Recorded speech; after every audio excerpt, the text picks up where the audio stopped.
So Return of the Jedi is an excellent Star Wars movie. Um, and this video is this. If you're watching after the live stream, this video, or for those of you watching live right now, I'm going to be discussing my thoughts on it. Basically, it's a review of Return of the Jedi. You've seen reviews before, you know what it's like. Let's just get into it. So, Return of the Jedi. Actually, I'm going to talk mostly about. I don't know. How do I explain this? So, I rewatched it yesterday, so it's kind of fresh in my mind, and I'm going to talk a bit about what stuck out to me with that particular viewing, not just what sticks out to me about the movie as a whole. And actually, like the first thing that popped out to me was how similar the opening is to A New Hope, and how it's like kind of like poetry it rhymes, all that. And I just love the filmmaking part of that, where it starts out with the Star Destroyer overhead and the Death Star. But instead of being like, and that's like in episode 4, it starts with the Star Destroyer going overhead and there's the laser beams everywhere and stuff. This time it's pretty calm, and there's the Death Star as well. So it's kind of like you're only with the Empire. It's all the bad guys. There's the Death Star. It's crazy, but it's calm, which is a interesting contrast to when there's the bad guys and the good guys, and so there's lots of blast forever and explosions. So yeah, the opening is very reminiscent of the original one. And then after the whole Imperial scene where Vader shows up on the Death Star and reveals that the Death Star is coming to, or the Death Star is coming to the Emperor. No, the Emperor is going to the Death Star, right? So yeah, and after that, then it goes to Tatooine, which in the original Star Wars movie in A New Hope, you start with like all the stuff in space and that. Vader walks into the ship, and you got the stormtroopers, and Princess Leia is captured. Then you go to Tatooine with C-3PO and R2-D2, which is exactly where we end up right after Vader tells the one Imperial officer that Emperor is coming, and you better be good at your job. So that's pretty spooky for him. But yeah, so the opening is very similar to A New Hope, which I really like, and then you get into the whole Jabba rescuing Han Solo, which, before I talk about that, I just want to say, there's not much there. It's just like one little scene, maybe a few scenes that kind of make one segment, I guess, of Vader showing up on the Death Star. That scene is really good. It sets up that the Emperor is on the station. It sets up that the Emperor is, not as forgiving as Vader, which Vader saying that is, incredible. It sets it just based on the reactions of the officer. It sets up that Vader is as intimidating as in the last movie. This guy is super scared, and the Emperor is coming, and it's even scarier, right? So it's a great scene. It's not a super vital scene. It's vital, right? But it's not like your climax. It's just a setup scene. But it does really good for what it's meant to do. But yeah, moving on to, I'm going to discuss the whole of Jabba's palace and all of that. First, I want to say that it's very enjoyable to watch. The action's pretty good, but more than that, it's just the atmosphere is good. There's a few songs that are I didn't really pay that much attention to, because it's kind of well, I have better things to do than watch these guys dance around in strange costumes, and yeah, so I kind of wasn't super focused on it, but at the same time, all of the background stuff that they have, not the singers, honestly, I don't like the singers' costumes. They're kind of just strange, which I guess makes sense, but yeah, I don't know. Something about them is just not right to me. But yeah, other than that, the whole of Jabba's palace is just has a super good atmosphere. It's you walk in and there's this giant door. Everyone's speaking Huttese, so it's you're not quite sure what they're saying, and the language itself is very well done. I don't know how fleshed out it was, but it sounded good to someone who doesn't speak it. Yeah, so then you have Jabba himself. He looks great. he okay. When I say he looks great, I don't mean he looks like handsome. Don't mistake me on that. He looks like Jabba should. Kind of like how Darth Vader looks, like Darth Vader's costume looks great. Like you, and yeah, you wouldn't want to be friends with Darth Vader, but you still think he's cool because he's achieving his purpose as the villain. In the same way, Jabba is achieving his purpose as a slimy, 1 ton weight, like super fat monster who just sits there doing nothing all day. And then also then we get to the plot, which is where I think the whole Jabba's palace scenes don't make quite as much sense. Uh, there's a few mistakes that I think were made in the planning of the Han rescue. So I actually early on, I don't remember which stream it was, but early on I did a stream like what was the actual plan that they were supposed to do, like not what's the backup plan, not what happened, like what were they actually thinking when they decided to infiltrate Jabba's palace. So if you want to hear my full thoughts on that, that'll be, if I remember, I'll link it in the card or something. But if not, or if you're watching live, you can find it by there should be a playlist in the description, and you can just look through there. It should be there. I think it's one of the earlier ones, so like 5 or 6 or maybe 7. But anyways, the plot is kind of chaotic. The all of like Jabba's decisions, like they totally make sense. He's kind of ruthless. He doesn't honor his deals. Um, I mean, maybe it's kind of strange that he was able to catch Leia so easily, and maybe it's kind of strange that Leia was able to get as close as she did so easily. Because I mean, Jabba just kind of knew she was gonna be there. At the same time, though, there was like no guards at the door. So yeah. Then there's okay. Then there's who is that, like the characters themselves. Very well done. Han Solo is he's great in this. He's kind of what do you call it? Pessimistic. He's not very optimistic, so he's pessimistic. Um, yeah, he's kind of like, well, we're all gonna die, but at the same time, he's like, there's that one scene where he's like, 3PO, you tell that piece of filthy, slime-ridden filth or something that he'll get no such pleasure from us. And it's even though Han clearly believes that there's no hope for him, he's blind. He's just got out of carbonation. He's got hibernation.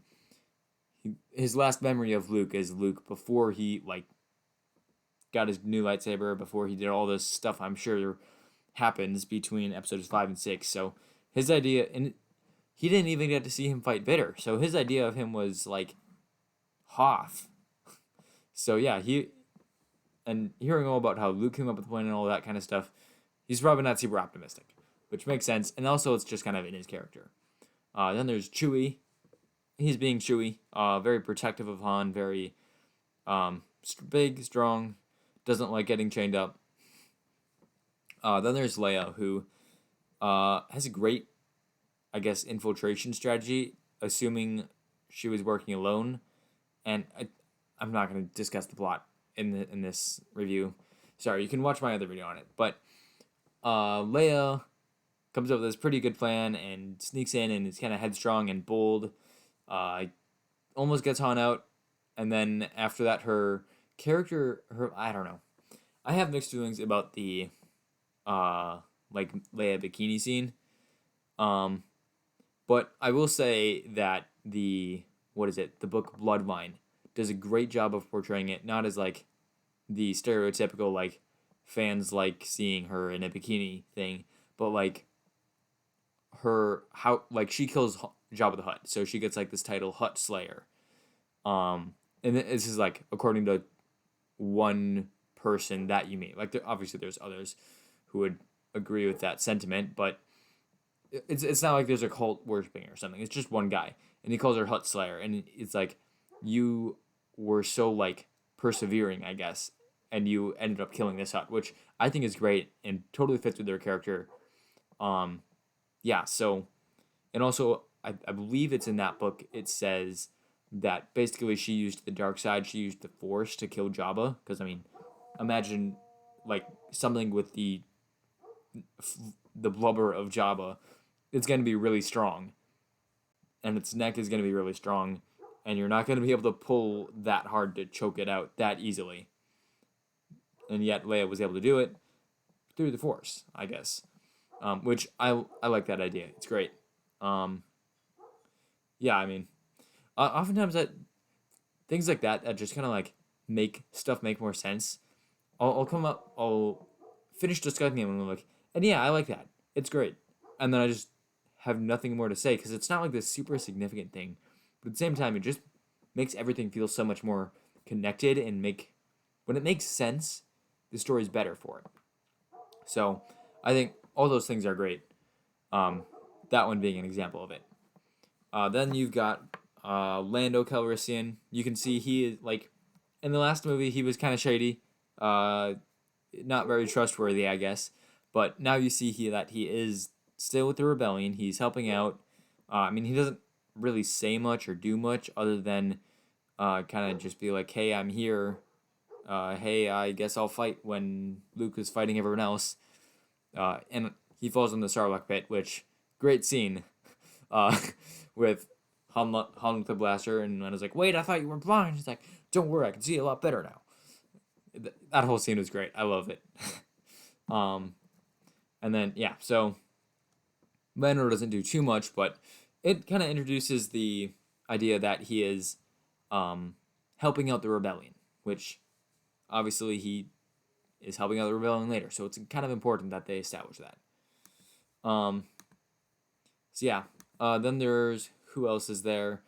I did Han, Leia, Lando. Oh, the droids. Let's cover them real quick. So right away, as soon as it cut to the droids and they were like talking back and forth, and if I told you half the things I heard about this Jabba Hutt guy, you'd probably short circuit. And then R2's like, because he's R2D2 and stuff, and just their bickering. I don't know. It just brought a smile to my face.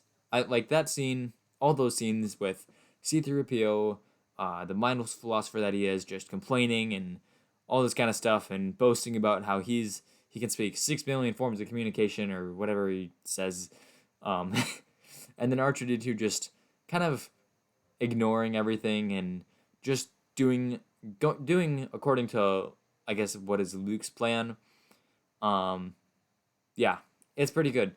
And then in the end, when R2D2 shoves C-3PO, when R2D2 shoves C-3PO off of the edge of the barge, that scene is pretty good too. Yeah, just seeing them together, going on missions and all that stuff is really fun to see. And man, it's hard to say like R2D2 C-3PO because there's just so many like disconnected numbers and letters. But anyways, let's finish off with talking about like Jabba the Hutt. Okay, I got a plan. Jabba the Hutt, and then Luke, and then we're gonna discuss Boba. So Jabba the Hutt, and in this I'm going to discuss like all the people around him. Salacious Crumb, who, man, that guy is what a great addition.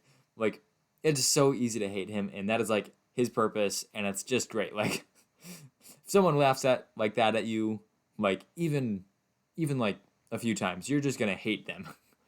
So yeah, seeing R2D2 like saving C-3PO from Salacious Crumb was one of the best scenes in the movie. Well, there's a lot of good scenes in the movie. It's a good scene because man, hating Salacious Crumb is so easy. Then there's what's the guy's name? Bib Fortuna.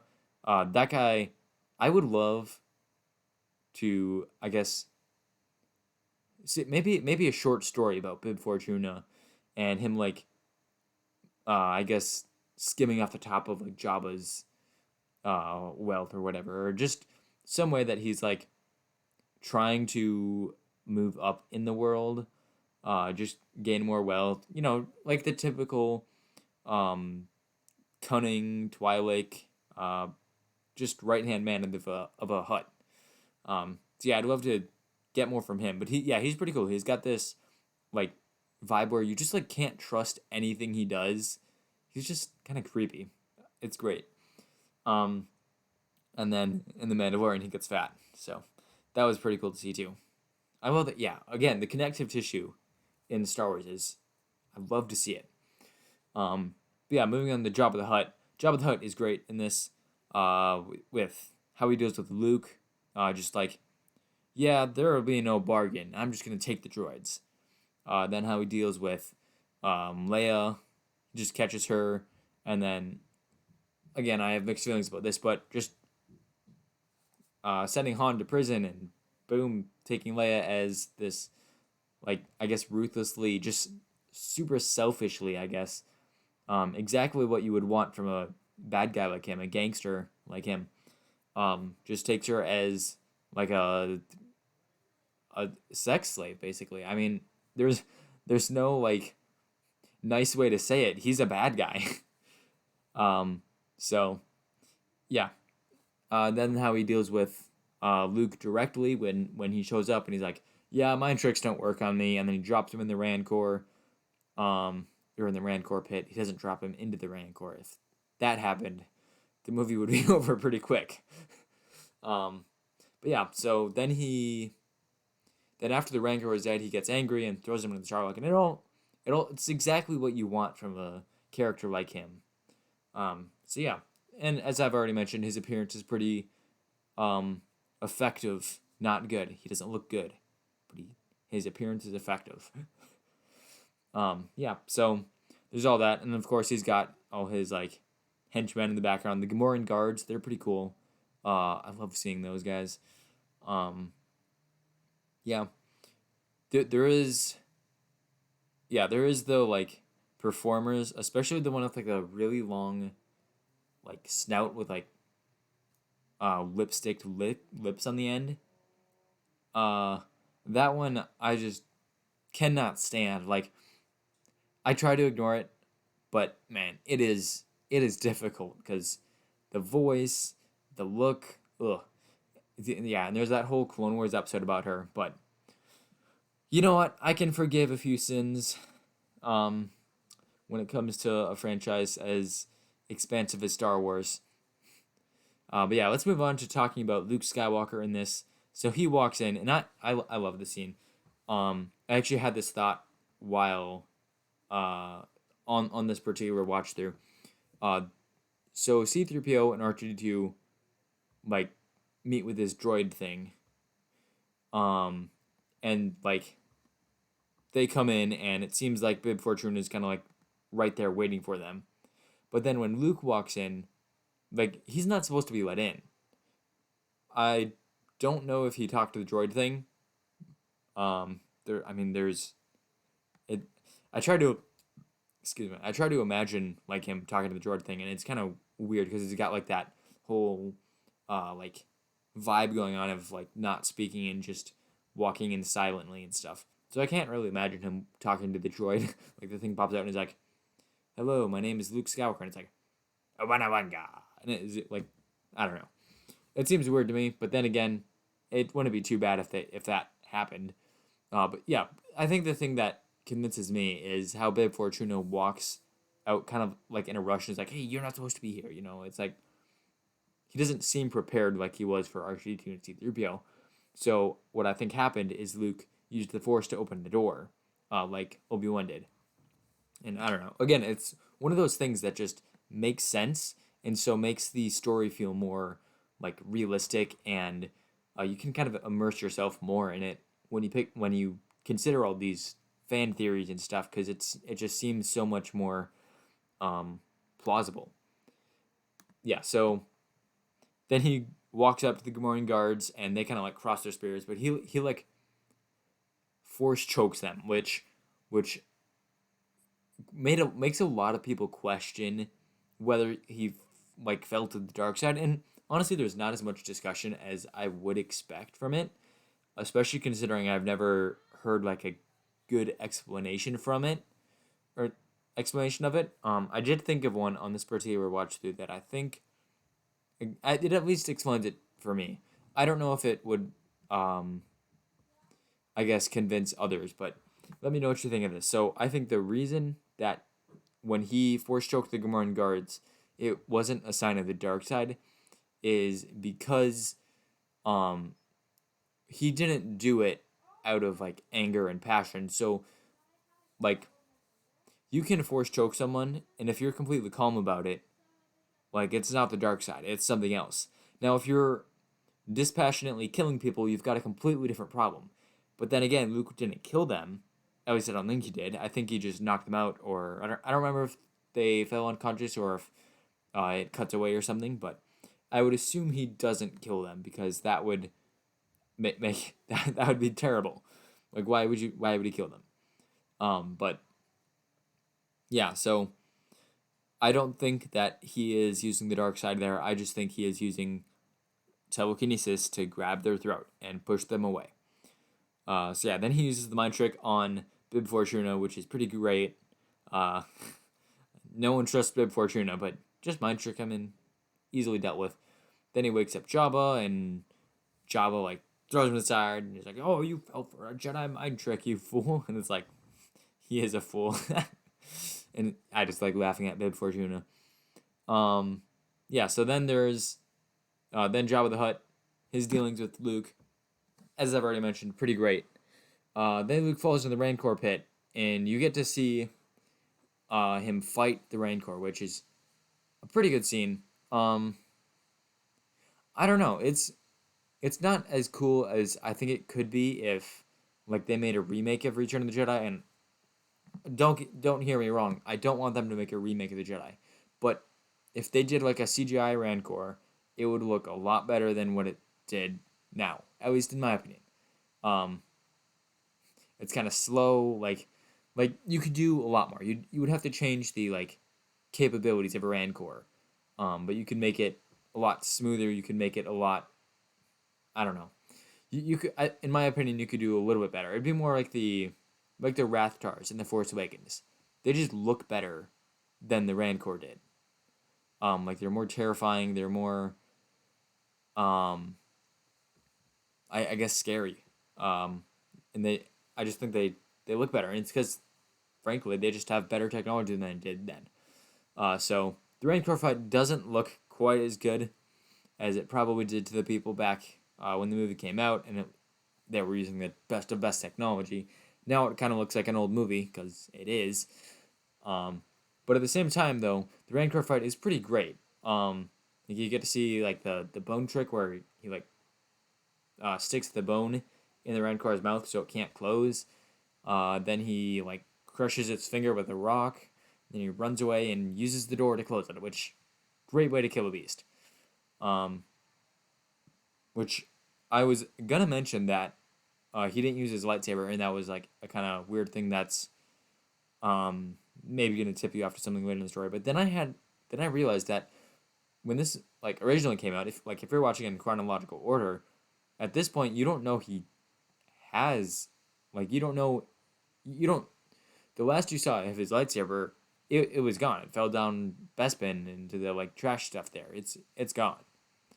Um, so I mean, if you were watching in chronological order and hadn't already seen the movie, you wouldn't think he had a lightsaber. Which I don't know. It's just something I had never realized before, like a minute ago. So I thought I'd mention it. It's always great when you can come up with stuff like during the live stream because then you're kind of like trying to super hastily explain it and it's kind of weird. But yeah, it's kind of fun. So yeah, he fights a Rancor with no lightsaber, which is pretty impressive. Um, the other thing is if they made the Rancor fight in like nowadays, they could not only make the Rancor better, but they could make Luke's like force ability, like they could show him using the Force and using Force augmentation and all that a lot better.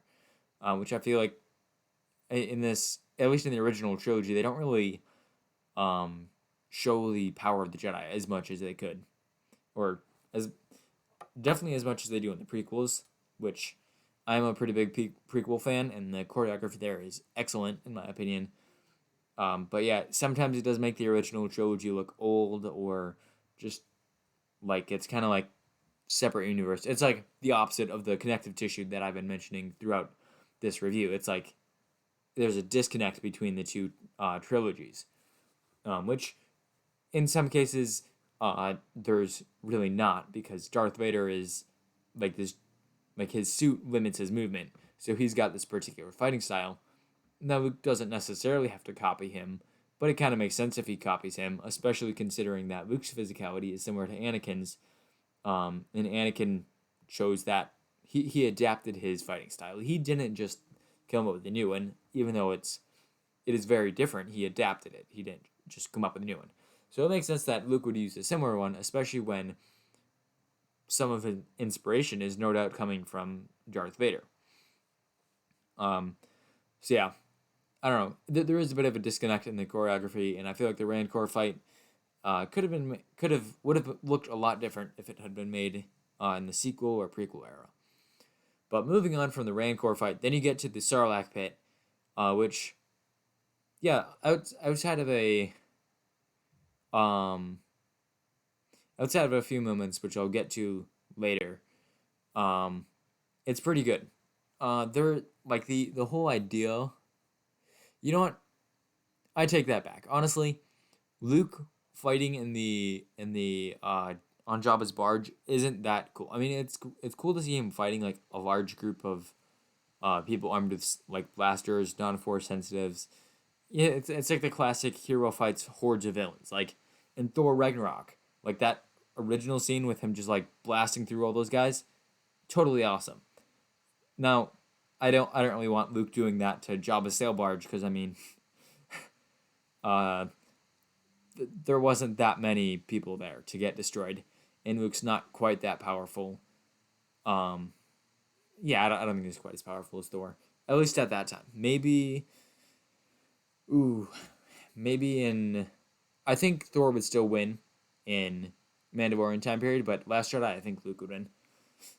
That's tough though. It's a lot harder to compare people of other franchises because they don't have similar skill sets to other people they've faced. So, and also it's things like, would Luke's lightsaber be able to block Thor's axe? Like, I don't know, or his hammer.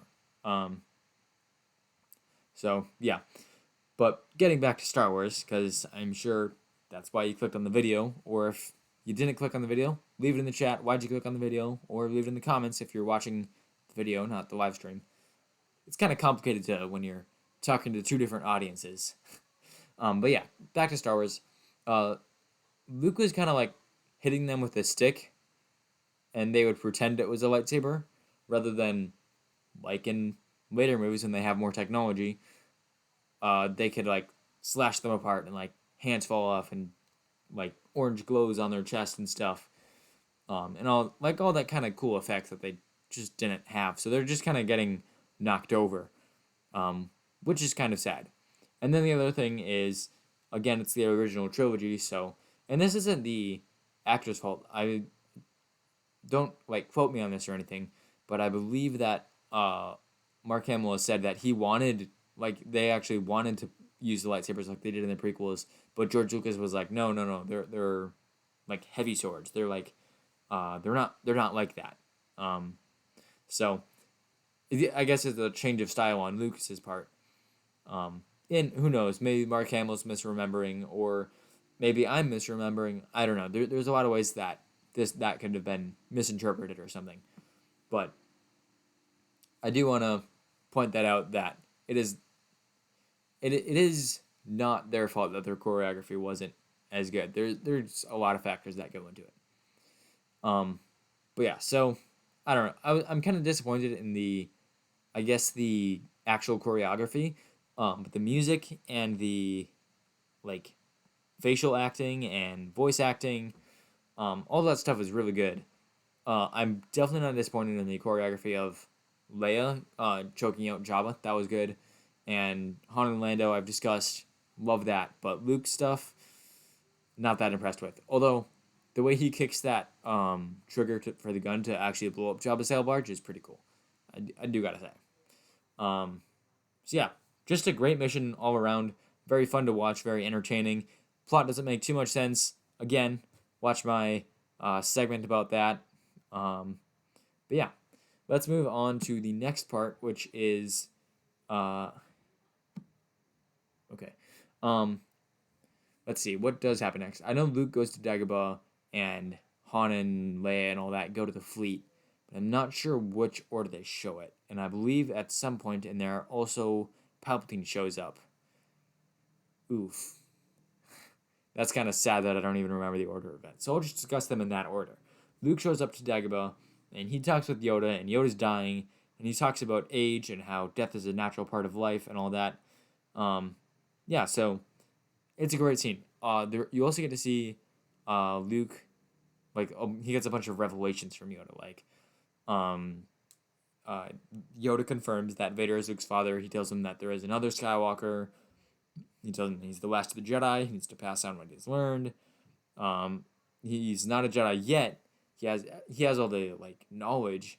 He just needs to confront Vader, and then he'll be a Jedi. Which I think is very interesting to note that at this point in Episode 6, Luke Skywalker is still considered a Padawan by Master Yoda, which, while it doesn't like prove that he's not very powerful, because I would assume Jedi being peaceful and all that, or at least their ideal is peace.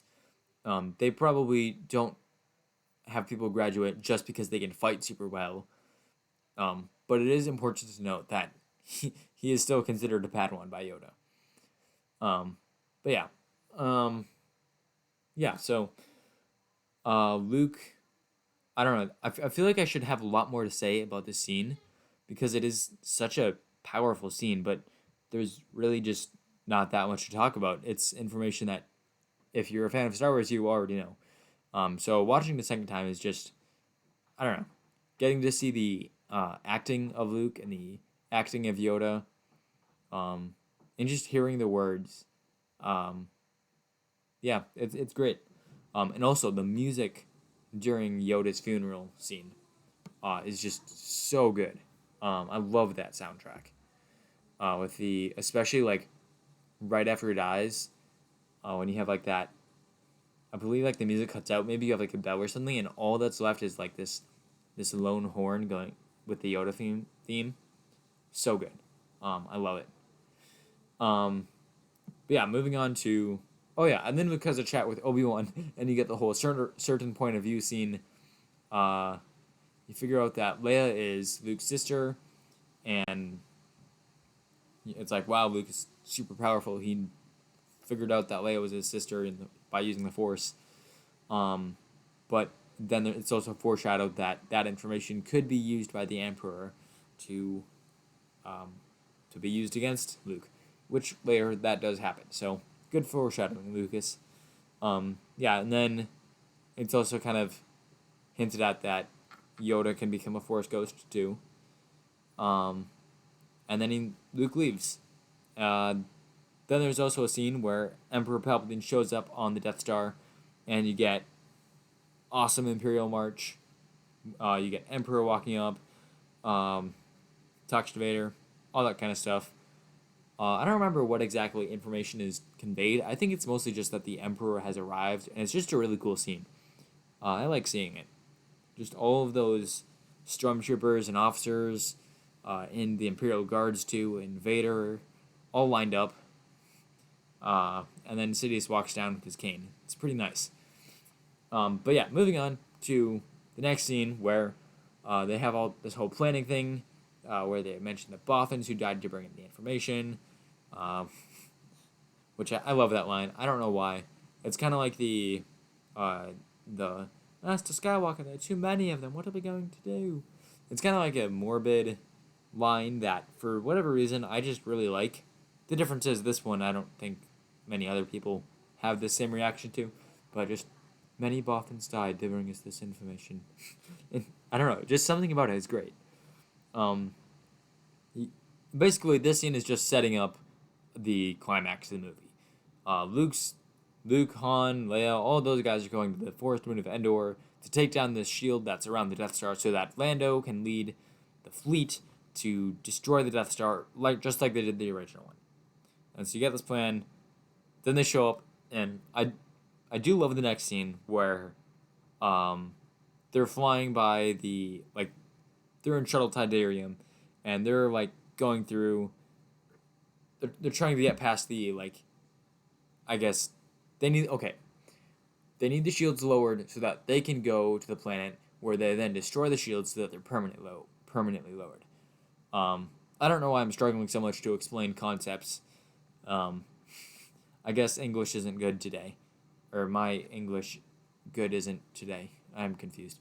But yeah, anyways, so and they just have this tense scene where Han Solo's like, "Oh come on, we got this. We totally got this," and Luke knows he can sense Vader sensing him, so he's just kind of like, "Oops, I shouldn't have come." And then they get let through, and it's like, "Well, that's weird. I'm not sure why they didn't stop us, because Vader definitely knew I was there." So yeah, it was a pretty tense scene. Awesome stuff. Oh, I missed a scene. Han talking to Lando, and he's like, "I want you to take her," and all that. And I'm like, basically talking about whether Lando can take the Millennium Falcon. And like halfway through Han Solo starts the conversation. He's like, "Yeah, I totally want you to take her. Like you're gonna need all the help you can get." And then halfway through, he flips to like, "Now, you better take good care of it. Like, I'm letting you have this, but like, you better take good care of it." Yeah, and it's I don't know for whatever reason, it just the attachment you see between Han and his ship is just great. But yeah, moving on past the Tiberium scene, we already talked about that. Vader talks to the Emperor about Luke, and I think it's interesting that Vader is able to sense something that the Emperor does not sense, which I guess foreshadows the Emperor's fall. Because I mean he doesn't know something, right? So clearly there's something that like changed what he's seeing. Or basically what it is he can make mistakes too. Yeah, but then it also just makes sense that Vader can sense Luke because they have a connection. They're a father and son. So, yeah, there is that as well. But, and also Vader is probably more actively searching out Luke, whereas Sidious is not quite as invested in Luke since, he isn't the father of Luke. So, yeah, I don't know, just makes sense to me. Yeah, so I'm going to stop going scene by scene because this is taking a while, and it's probably not that interesting. If it is interesting, leave your favorite scene in the chat so I know to cover it. But yeah, I'm going to just talk generally about the Forest Moon of Endor. Obviously, pretty good. Not, I almost said planet. It's a moon, which a lot of people forget that it is the Forest Moon of Endor, not Endor is a forest planet, and they go to Endor. Because I believe Endor is a gas giant. So if they went to Endor, that would not be very good for their health. So, anyways, they're on this forest moon, and they encounter these scout troopers and all that, and you get this awesome chase scene, which George Lucas does some incredible, like, fast-paced action, like, either race or chase or whatever. Like, the pod race scene, you got this scene. Even that tiny little scene when in Episode 2 when Anakin is going to the Tusken Raiders with the Duel of the Fates in the background. For some reason, that scene is just awesome. And as I've mentioned numerous times in my Mandalorian reviews, speeder bikes are awesome. So seeing Luke and Leia on these speeder bikes is pretty great. I like this scene. There are a few questionable moments in it. Number one, Leia survives falling off her speeder, but all the stormtroopers don't.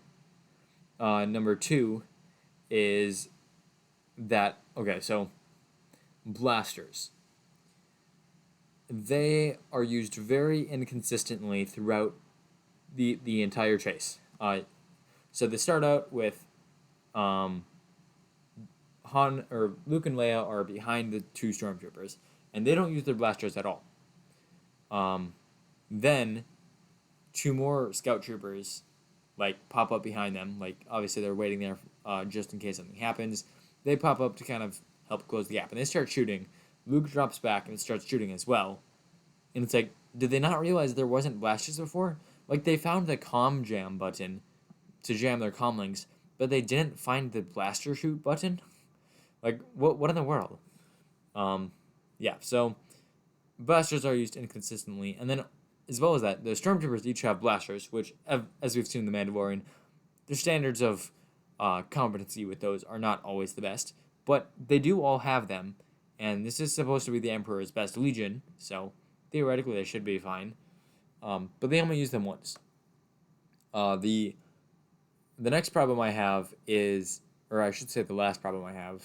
Well, technically both are fine, but the last problem I have, the third problem I have, if you want a third way to say it, um, is when Luke like slices off the front end of the speeder of the scout trooper. You get this like weird like 1 second scene where the guy's like spinning. He's like corkscrewing through the air. And it's like, why is he doing that, and how does he not crash after like the first rotation? And that scene, it's one of those scenes that I'm just like, if you could just cut like a few of these scenes out of the movie, it would be so much better. Another one, and probably this is the example I think most about, because it impacts like one of my favorite scenes, is in Anakin versus Obi-Wan in that duel, technically Vader versus Obi-Wan, but for confusion's sake, I will say Anakin versus Obi-Wan. Um, you have this scene where they're like swinging their lightsabers back and forth in like 8v8 or like an infinity sign, and they are not hitting each other. Like they're not even aiming for each other. And they swing like 10 times and they just miss, and they're both doing the same thing. And it's like, why is this in the movie? Well, like, who fights like that? Like, you're not even trying to hit them. Yeah, so, and I get you don't always try and hit the opponent, right? You're blocking as well, but to do it like 6 times in a row, the same move as the other guy, and it is like this. It's shot like straight sideways, so it's not even an interesting angle. And they're flat-footed. They don't have their legs are straightforward. They're not staggered. It's just boggles my mind. It's the same thing with the speeder bike thing. Like, why does chopping off the front make it spin? Even if it did spin, when it's spinning, how does it not like curve off of course? How does it keep going straight forward at a consistent height? Why why doesn't he fall off of it? He hangs on until he crashes. It's like, what? Why is this thing here? So yeah, that just boggles my mind. I mean, again, it's like that, like all those songs in Java's Palace. I can ignore them. Um, yeah. So I don't know. I don't know why it's there, but that whole chase, the speeder chase thing. I do like the entire thing as a whole. It's yeah, looking at it as a whole, it's a great scene. I love it.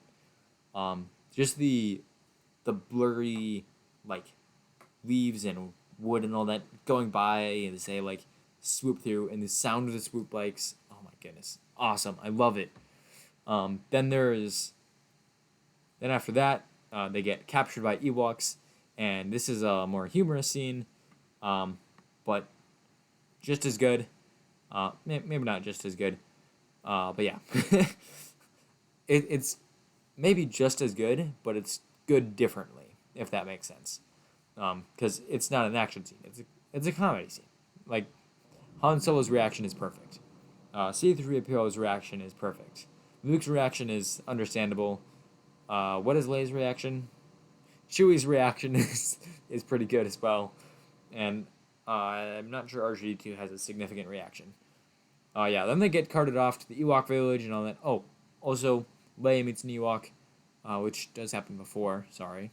I'm not doing the chronological order, I guess. And that's a good scene as well. No, I don't like it as much as the chase scene or the main group getting captured by Ewok scene. I guess it's just not as interesting to me. But it is, one thing I would like to note about it is when Leia takes off her helmet. Not only is it kind of scary when you're like a primitive creature and some like creature takes off like their skin or whatever.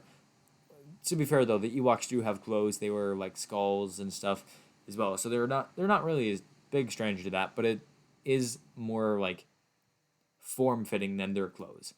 her helmet, anyways. But one reason why it's even more, um, like more fitting that he's scared of that is their opponent, like the people invading, are stormtroopers who wear helmets that get taken off in the exact same way.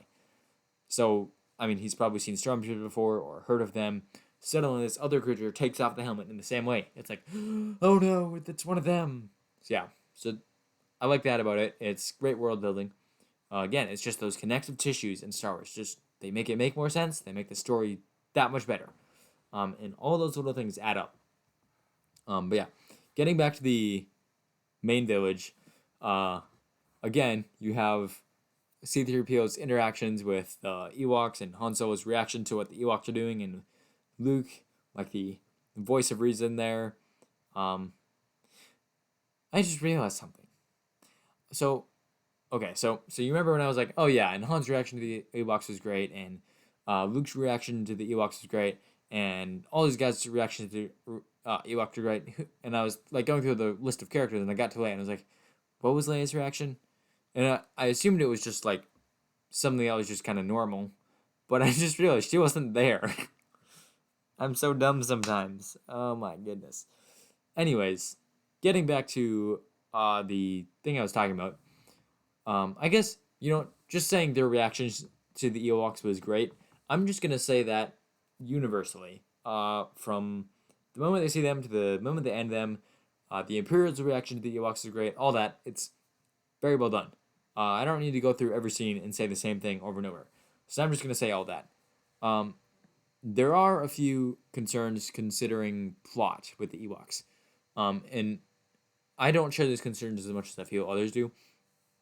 But I do want to mention them, and they are a bit far-fetched. It is a bit of far-fetched of an idea that the Ewoks can destroy the Empire.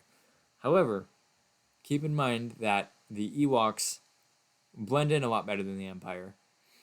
They know the terrain a lot better than the Empire, and they have traps set up, which the Empire doesn't know about. And in addition, they didn't even do that well against the Empire. Like, the only reason they won is because they had like a 10-1, like they outnumbered them like 10-1. So yeah, I don't know. Just like the amount of Ewoks you see is just daunting. And then those AT-STs, those did not go down easily. Like they tried like catapults, they tried dropping Ewoks from like gliders, they tried tripping it with ropes, tug of war style. Eventually they just got Chewie to throw, to get on top and throw a bunch of the guys out. Then they took over one, blasted another. Then only two left. The rest they had to deal with like entire log based traps, rather than their usual, which is apparently stones. So yeah, those ATSTs were a huge problem.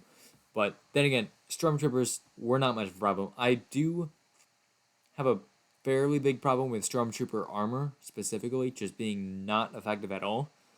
To be fair, it is somewhat effective occasionally, but it's like if someone were to stab a stormtrooper with a knife, they'd probably be fine. If someone were to hit a stormtrooper with like their fist, they'd probably just get knocked out. Like their armor does not do very much. And then you have like blasters, and then their armor is useless. Then you get on to even like the Ewoks' tiny little hunting bows, and it's like they're getting taken down by that. To be fair, I don't think the arrows are actually penetrating the armor. I think they're hitting the rubber between the plates of armor.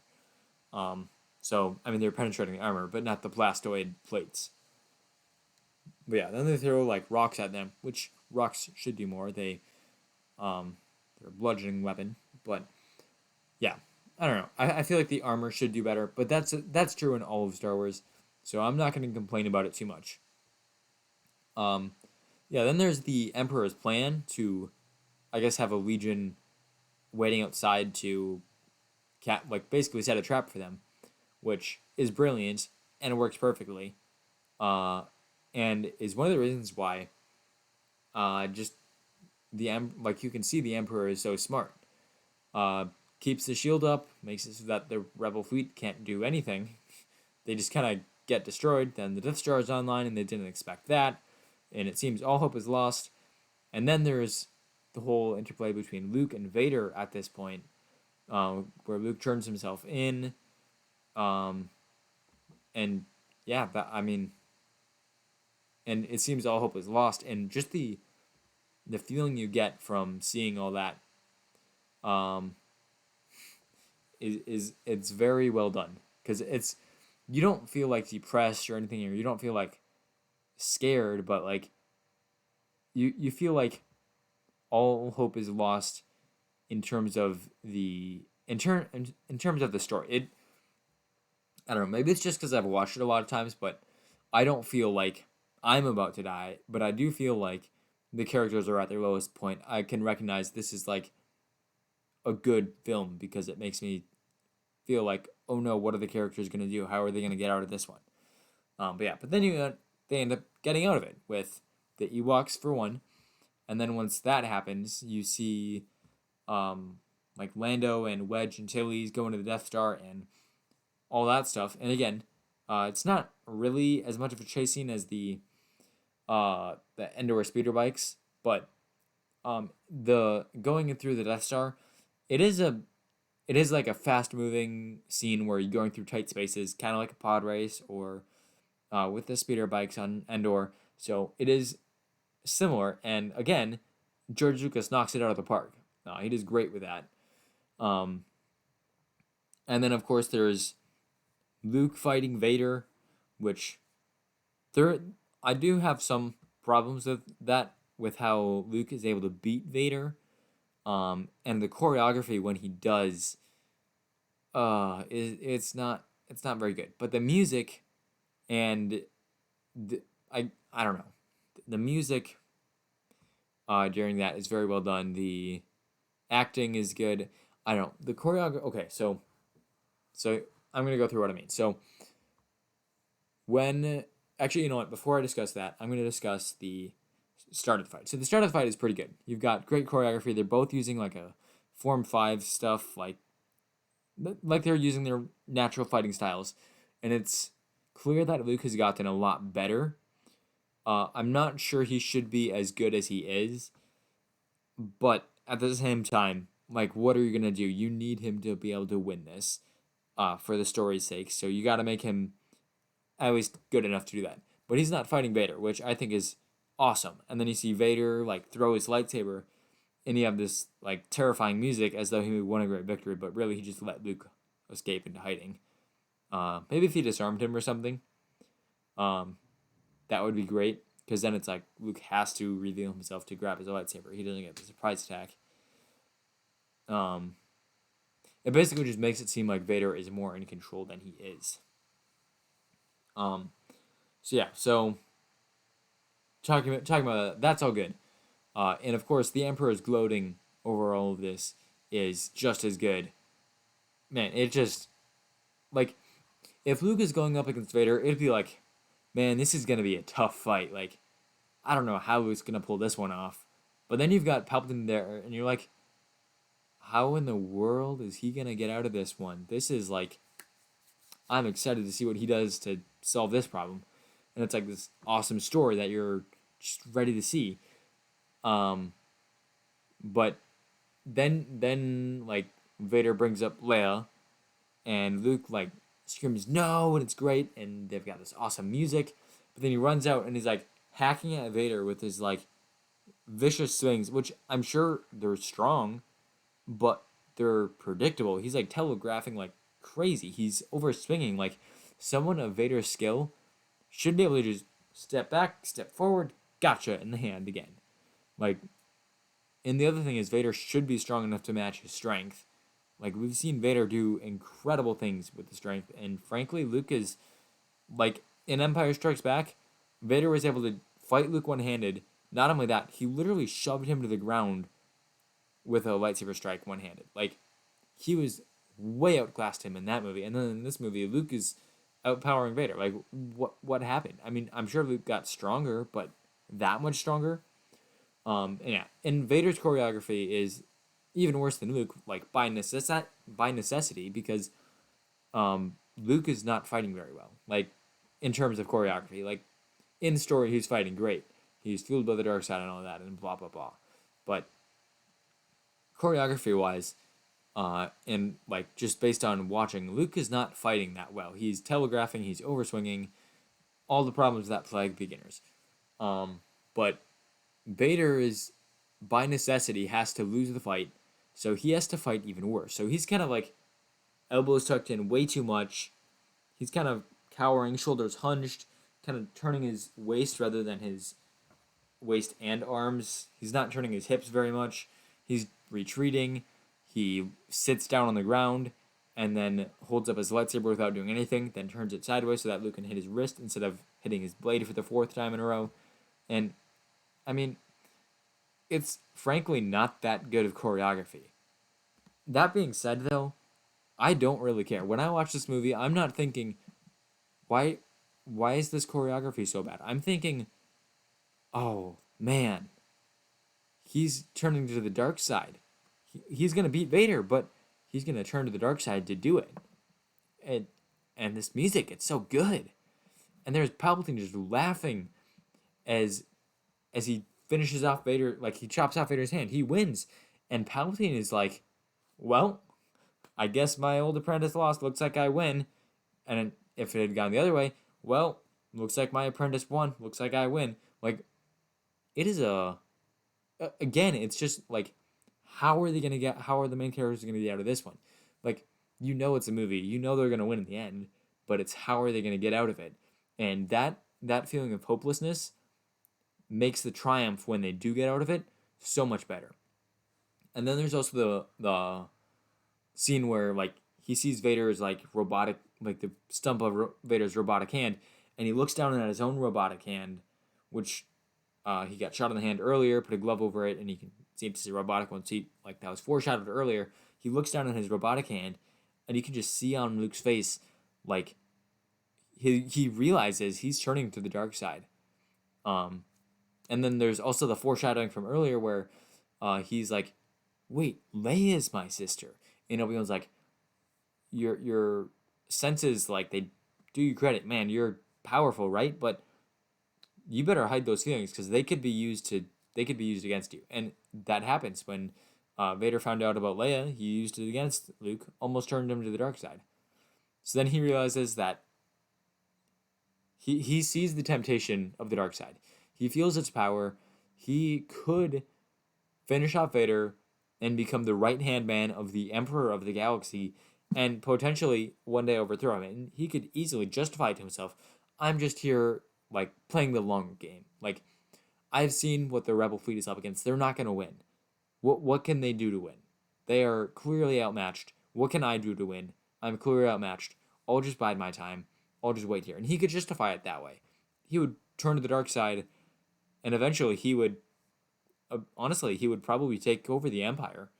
Um, he has a strong enough potential in the Force. He's strong enough. He could overthrow the Empire. It might take him a few years, but he could. But Luke is stronger than that. He has hope. He has hope that the rebels can win. He has hope that he doesn't need to turn to the dark side to defeat it. He doesn't need to compromise his own morals to fight back against the immorality of the dark side. So he throws his lightsaber to the side. He's not gonna fight. He's a Jedi, like his father before him. Which I love also how he keeps referring to Vader as Anakin or his father, and he refuses to give up hope on him. And again, hope. Luke has a ton of hope. He doesn't just have hope in himself and in the rebellion. He also has hope in Vader, and that Vader can turn back to the light, even though he's done so much for the Empire. And Sidious, of course, is like, well, I guess if you're a Jedi, you must die. So he starts killing him, and Luke is like screaming and stuff and all that, and he's getting tortured. Too bad he threw away his lightsaber, right? But then again, if he didn't, Vader probably wouldn't have turned so easily. And then Vader is the one who takes out the Emperor, because Luke couldn't do it. Like, there's no way Luke could have beaten the Emperor and Vader. But if Vader turns on the Emperor, then Luke wins. Then the good guys win, and the dark side is gone. So yeah, that whole scene, it's just awesome. I love it so much, even though the choreography at the end isn't very good. Easily forgiven. The music, the acting, all the stuff, uh, the setting, like Palpatine's room there. Love the aesthetic. It's awesome. It's like this super clean, dark. It's just perfect. Very reminiscent of the Emperor, but darker and more. It has a lot more emphasis on the high ground. I don't know that it's hard to put into words, like what the angles of things mean. Like it's hard to put architecture into words, like the feelings that they invoke, without like either um like a picture or which I suppose yeah. So like a picture is worth 100 words or 1,000 words or whatever. So it's very difficult to describe an entire room in words, especially when you're describing like why it is so good. Because what's even harder to describe than like seeing, say, a picture or a room or really just a piece of art is describing not only what it is, but why it makes you feel what you feel. So I'm not really gonna try. I'm just gonna say that I really like it. It's got a great aesthetic and it totally fits the Emperor of the Empire, um, and Darth Vader's master. So yeah, and then also there happens to be a tunnel leading to somewhere that for Vader to throw people out of. So I guess maybe that doesn't make much sense, but it's kind of necessary for the story. So pretty cool. And then after that, you have Luke's scene with Vader in the end. Um, just again, it's such a good scene. There's so much there. Like he doesn't want to leave Vader. He's like Vader's like help me take off my mask. He's like, but you'll die. And he's like, nothing can stop that now. And again, it's just like Yoda. Vader has accepted his death. He knows what's gonna happen. He probably even thinks he deserves it. He, to be honest, he probably does, looking at it from a um, justice sort of lens. I mean, I would, if he's truly changed, I would say it's better that he is forgiven. Because I mean, why waste someone who's learned to change and be good? But he has earned, definitely, he has definitely earned the penalty of death, many times over. Yeah, but so he has kind of accepted his death. He just wants to see Luke with his own eyes, which great line. Then they have the whole scene where like Luke's like, "Well, I gotta save you," and Vader's like, "You already have," and man, that is such a good line. Um, I don't know. I could talk for a long time about this movie. I already have. I've already talked for like an hour about this one movie, and I'm not even at the end. There's still so much to talk about. Um, not quite as much as I've already talked about, but still, it's awesome. I love this movie. Um, I think this is my longest segment yet. I don't think I've gone over an hour for one segment. I know I've gone over an hour for like the overall live stream, but I think this might be my longest segment yet. Um, and already my throat is getting pretty dry, so I might have to take a break in between the segments, just a short break, but you know. Yeah. So moving on to the finale of the movie with like not Luke. Like Luke kind of had his finale. Um but the destruction of the Death Star, I don't know. For so the space battle isn't as compelling to me as the other battles because I mean there's not really a main character in there. It looks cool. I love it. I love the line where Rand is like, "We got to move into those Star Destroyers and basically get close." And then they're like, "Well, but we won't last very long for that close because like they're big ships. They're dangerous." But he's like, "Well, it'll last longer than we will against that Death Star." And just seeing the tactics of it, I like that. However, as you could probably tell from my like 20-minute talk about why I like Luke's battle with Vader, I do like that one just a little bit better. So, yeah, the power of main characters is that they make even boring things interesting. But when you have interesting things happening, then it's awesome. And frankly, Lando's not quite a main character. Well, he is, but at the same time, though, he's not the main character, and he's only one of the side characters. Um, so yeah, that's a whole explanation you probably didn't need for why the space battle is not as cool.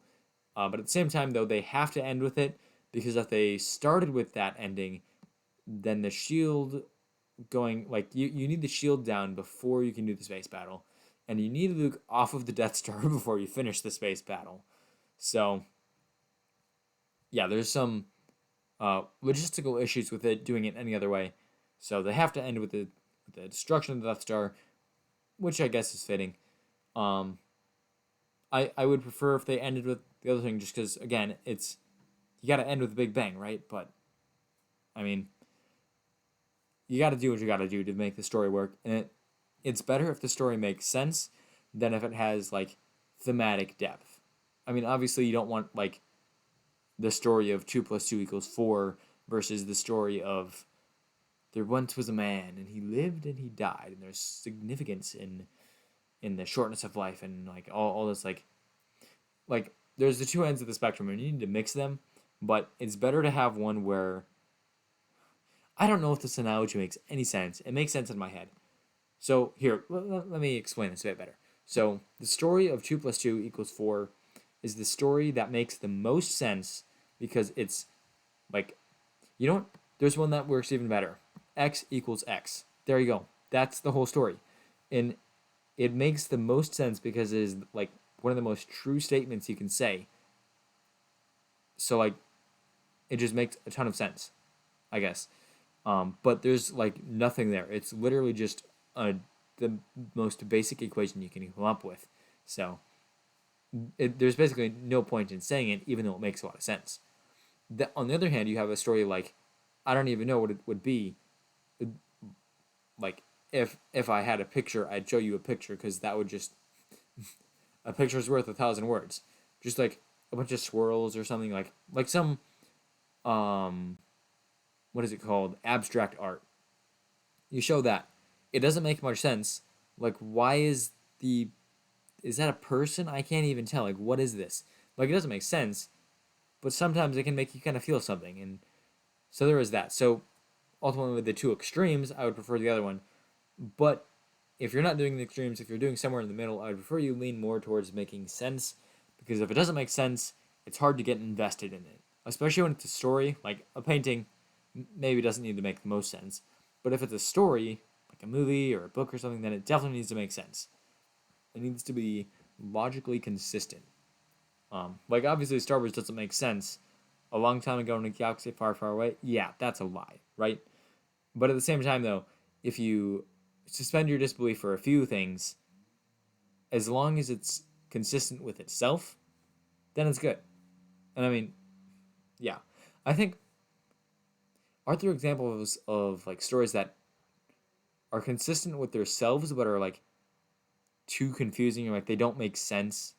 And I don't mean like they're just like confusing because they're laid out poorly or not explained well, but like a story that's explained well, but it's just too weird of an idea, or too inconsistent with our own reality, but it's consistent within itself. I don't know. I think as long as you're consistent with your own rules that you set up, your story is going to be good. Um. So yeah, I don't remember how I got on that tangent. It's a pretty long tangent. You know, you would think I would have like one of those 2-person shows with how many tangents I've been getting on. Because it's a lot harder to get on tangents when you're just by yourself. But yeah, anyways, leave a chat if you remember how I got on that tangent. Or if you're watching the video, feel free to go back like a minute or whatever, however long it took, and tell me how I got on the tangent in the comments, because I don't even remember. But I'm going to talk about this ending. So the ending of Return of the Jedi ends with this giant party, and there's this song called Yub Nub, which I don't think I've ever heard, but whatever it is, it must have been pretty good because when it was replaced by whatever song they have now, a lot of people complained. Uh, and this song that they replaced it with is really good. Every time this movie ends, like they get to the big party, and I kind of don't even really look at the screen because it's kind of like the movie's over, the good guys won, hooray! And like I don't need to see them hugging. I can just hear the music, and I can just tell, oh, this is triumphant ending. The good guys won. So the music is just awesome, but also you get to see a lot of loose ends tied up. You get to see Vader's funeral, which different music, but equally as awesome. I love that music. Um, very good use, very what do you call it? Good arrangement of the Force theme. Um, I love it. Then there's Luke looking at the Force ghosts. Bunch of Ewoks hugging everything. You've got they show Coruscant and Naboo and all this stuff like freedom from the Empire, hooray, yay! But really, to me, it's just the feeling of the music contrasting or the music which has been earned by everything that happened in the rest of the movie and the rest of the movies that all led up to this moment where Return of the Jedi ends and the good guys won, kind of. Because, believe it or not, the Empire's infrastructure and leadership is still around even though it's been severely damaged. It's like, it's still there. So the Empire is not completely gone, which does kind of make the ending not as cool, just because like there's still more to the story. But at the same time, it does open the door for other content, which like the Aftermath books and Mandalorian and whatever else they do in the future. Um, so yeah, I don't know. I just thought I'd mention that. I don't really know why. Um, but yeah, it's a great ending. Unlike I guess my ending to this video.